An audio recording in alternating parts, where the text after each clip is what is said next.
Boa noite.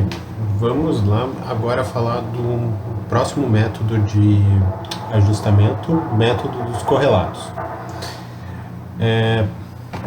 O método dos correlatos, ele é o método das equações de condição, tá? Não envolve parâmetros, essa vai ser a diferença do método paramétrico lá. O modelo matemático é função dos valores observados, então quando a gente tiver a situação em que a gente só tem valores dentro da equação que a gente usa, só valores que a gente observa, né? Só as observações têm que ser ajustadas, então a gente lança a mão desse método que é mais simples de ser aplicado, vocês vão ver no decorrer dessa aula. O método dos correlatos. Como exemplo clássico da aplicação desse método, tem-se quando são medidos três ângulos de um triângulo. Bom, nesse caso a gente só tem a medição dos ângulos e tem uma equação que envolve todas essas linhas de observações, que é a chamada equação de condição. Seja num triângulo plano ou num triângulo esférico, a gente pode medir em campo esses ângulos, né, internos.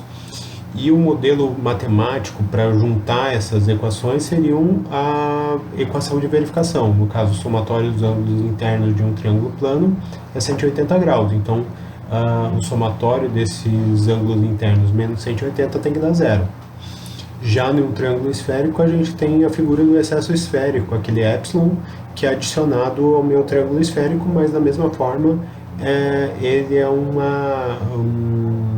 o excesso esférico é calculado em função dos ângulos internos, então ele se torna também uma observação quando a gente observa os ângulos internos desse triângulo. Bom, por exemplo, por esse exemplo já dá para ver que as observações deverão ser tratadas ou ajustadas a fim de satisfazer a condição matemática. Então, a ideia é satisfazer aquela condição através do ajustamento. O modelo matemático estocástico, né, o que representa esse ajustamento é f de LA igual a zero. Então, no método paramétrico a gente tinha f de xa igual a LA, nesse a gente tem f de LA igual a zero. LA a gente sabe que é LB mais V, então a gente pode substituir lá o f de LA igual a zero por f de LB mais V igual a zero. Essa função a gente pode fazer a mesma aproximação linear que a gente fez para o método paramétrico e ter f de LB mais df dLA sobre LB em V igual a zero, que é a aproximação da série de Taylor para o formato matricial desse modelo matemático. A gente vai chamar f de LB como W, tá? F de LB novo aqui para a gente, ele é o resultado das minhas equações no ponto LB, com as informações observadas. Eu vou ter um chamado erro de fechamento em cada uma daquelas equações, e esses erros de fechamento vão estar aglutinados aí no vetor W. B vai ser a derivada parcial das minhas funções em relação às minhas observações. Vai fazer um papel parecido com a matriz A que a gente tinha no método paramétrico. Só que agora a gente vai diferenciar aquelas equações em relação às observações. E para cada observação a gente vai ter uma derivada, e isso vai formar a minha matriz B.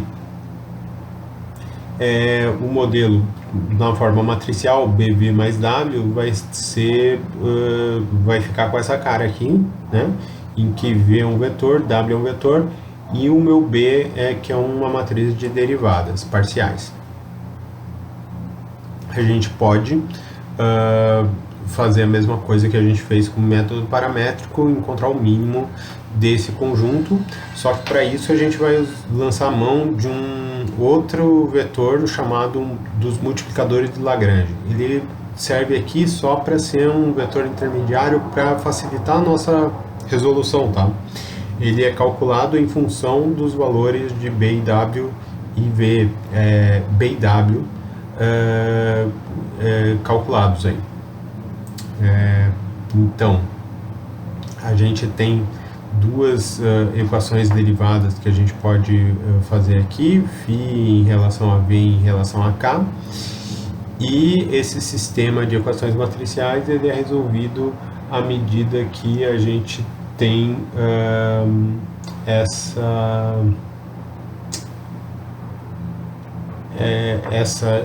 essas matrizes. O dimensionamento é importante aqui também, né? Então, N é o número de observações, R é o número de equações. A gente vai ter, minha matriz dos pesos, vai ser os pesos das observações, tá? Então, vai ser N por N. Resíduos das minhas observações, N por 1. B vai ser N por R. E K vai ser R por 1. Mesma coisa W, que também vai ser R por 1. K, então, ela é obtida a partir de B e P e W, tá? Então, K vai ser menos BP na menos 1 BT,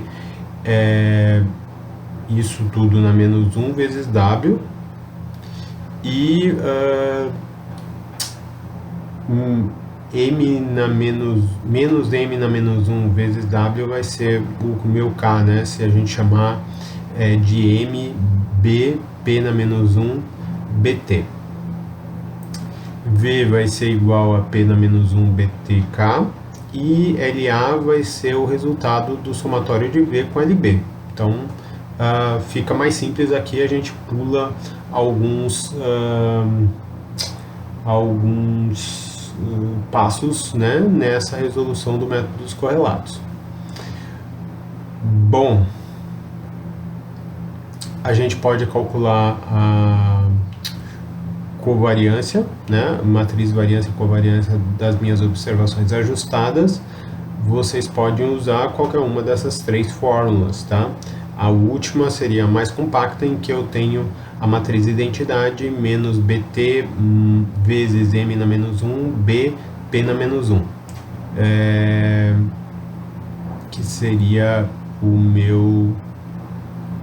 vezes sigma LB, vezes a variância, covariância das minhas observações brutas lá. Sigma a priori, não apareceu aqui o circunflexo na apresentação, mas no slide lá deve estar para vocês. Ele vai ser VTPV sobre R, tá? Esse é o sigma posteriori, ele tem um acento circunflexo aí em cima do sigma minúsculo. Um exemplo é uma rede de nivelamento. Então, rede de nivelamento, ela pode ser ajustada pelo método paramétrico, pode ser ajustada pelo método dos correlatos, dependendo de como a gente monta essas equações. No caso aqui, a gente vai montar as equações pelos circuitos, né? Os circuitos, o somatório dos desníveis tem que ser 0 dentro de cada circuito. A gente tem 4 circuitos aqui, vamos ter 4 equações. Então, o número de observações é 9, o número de pontos cujas altitudes não são conhecidas é 5, então o número de equações é n-1 igual a 4. Assim devem ser formuladas 4 equações de condição independentes entre si. As 4 estão aqui, uma para cada circuito do desenho que mostra a configuração lá dos meus desníveis, tá? Então, a partir desse conjunto de equações de condição aqui, a gente pode aplicar os valores de LB e calcular o W, que vai ser basicamente pôr os valores aqui, calcular para cada equação o quanto vai sobrar dessa igualdade aqui. E eu posso calcular a matriz B. Então, a matriz B eu vou fazer fazendo a derivada de cada uma dessas equações em relação às minhas observações. Então, vejam, L1 só aparece na primeira equação. Quando eu derivo a primeira equação em relação a L1, eu vou ter 1. Nas outras, não tenho, então é 0. Então, a primeira coluna é 1, 0, 0, 0. E assim sucessivamente com os valores positivo ou negativo que estão associados a o 1 que está multiplicando cada um dos meus desníveis. W vai ser a aplicação lá daqueles valores, então o erro de fechamento é 2, 3, 2 e 7 milímetros, respectivamente, para as 4 equações dadas no início desse problema. E com isso, a gente usando aí o inverso do comprimento das linhas como medida de peso para a minha matriz P, a gente pode calcular M, que vai ser BP na menos 1 BT, pode calcular K, que é menos M na menos 1 W, e pode calcular também o V, que é P na menos 1 vezes BT/K. Com V, a gente pode calcular daí o LA, que é a nossa solução, são nossas observações ajustadas, nossos desníveis ajustados. Sigma a posteriori, daí é calculado lá pela fórmula VT/PVR. Aqui saiu daí o circunflexo, e a gente tem como sigma posteriori 4,77, que a gente vai usar lá no controle de qualidade na próxima aula. Verificações, a gente pode fazer verificações usando as equações iniciais e aplicando os valores ajustados para verificar se existe a igualdade entre os desníveis das altitudes e os desníveis observados e ajustados. Era isso, muito boa noite e até a próxima aula.